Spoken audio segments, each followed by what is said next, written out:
గొప్ప నామానికి మహిమ కలుగును గాక.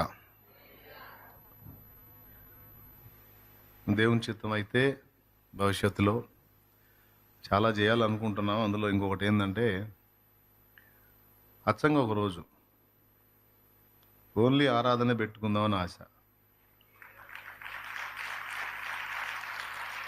ఏమండి? ఓన్లీ పాటలే, పాటలు ప్రార్థన, పాటలు ప్రార్థన. ఓకేనా? ఇంక ప్రసంగం లేదు.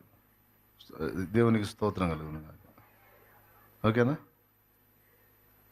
ఓన్లీ పాటలు ప్రార్థన. ఎంతమందికి హ్యాపీ? స్తోత్రం చెప్పండి. అంటే ఇంత విరక్తి చెందారన్నమాట ప్రసంగం మీద.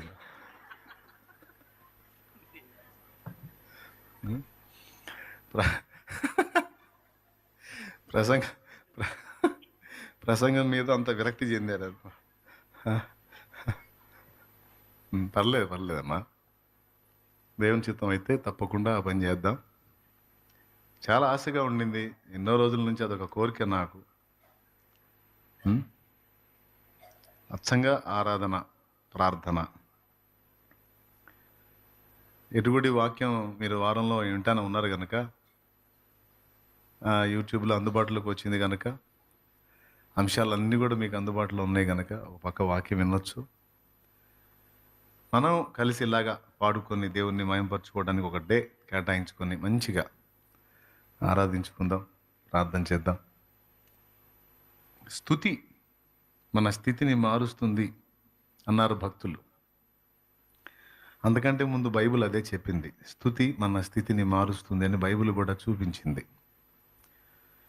కాబట్టి ఈ పని చేద్దామని నేను అనుకుంటున్నాను. నిజంగా మీరు ఇష్టపడుతున్నారా అలా చేయడానికి? నిజమేనా? అంటే ప్రసంగం మీద విరక్తి చెందారని కాదులే, మీరు ఎప్పటికీ అలా చేయరు. ఎందుకంటే వాస్తవంగా బుధవారం రోజు అందరికీ బిజీ షెడ్యూల్ ఉంటుంది, పనులు ఉంటాయి పాపం. 6 రోజులు కష్టపడి పని చేస్తేనే ఆదివారం సెలవు. అలాంటిది మీరు శుక్రవారం, ఆదివారం, బుధవారం కూడా. బుధవారం నేను అవకాశం ఉన్నాళ్ళు, ఆసక్తి పరులు, అనుకూలత ఉన్నాళ్ళు కలుస్తారని నేను వాక్య కూటంలాగా ఏర్పాటు చేశాను ఫస్ట్ నుంచి. కానీ ఆ బుధవారం కూడా మిస్ కాకుండా అందరూ కలుస్తూ ఉన్నారు. ఈరోజు స్పెషల్గా కొంతమంది బాప్తిస్మానికి కూడా సిద్ధపడి వచ్చారు. ఈరోజు దేవుని కృపను బట్టి ప్రతి ఆదివారం, శుక్రవారం అవకాశం దొరికితే బుధవారం ఆల్ నైట్, ప్రతి వారంలోనూ అనేక మంది రక్షించబడతా ఉన్నారు. అలాగే ఇంతమంది రక్షణ పొందగా మళ్ళీ ఈవేళ కూడా కొంతమంది రక్షణ